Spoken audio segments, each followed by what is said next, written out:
It's spectacular, it's a World Heritage Site, and it's falling down. Today MPs have been told they must decide now about moving out of Parliament to save it.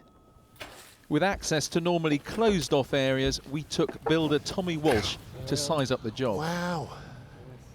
Look at the state, look at all the debris, the floor. I think the only way to do this properly is to get everyone out, have a completely clear building, empty, and then start the project straight away, and then go as quick as you can, put lots of people on it, get all the work properly supervised, get it finished and ready for the next 2 centuries, and get them all back in. Already more than 50 million a year is being spent just on urgent repairs, and it's easy to see why. Inside, there are even signs warning about asbestos, thought to be in the walls throughout the building. And this is central lobby.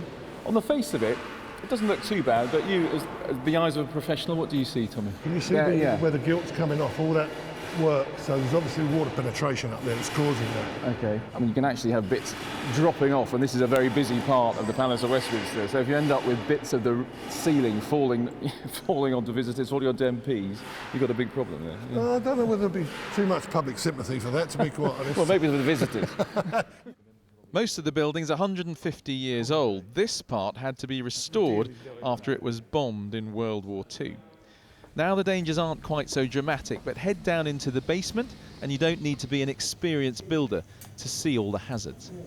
Well, first of all, I want to know what the leak is. Is it foul water or is it clean water? Nice. And the fact it's leaking over all these power cables.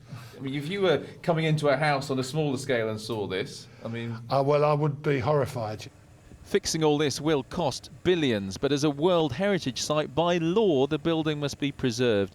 And even though lots of people here won't like it, the cheapest and quickest solution is to get everyone to move out to nearby Westminster buildings in one go.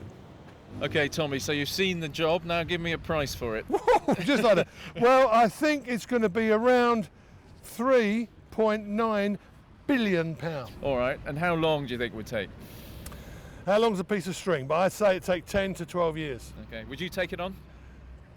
Honestly, no. But somebody has to, and somebody must decide soon, because time is running out for the country's most famous building.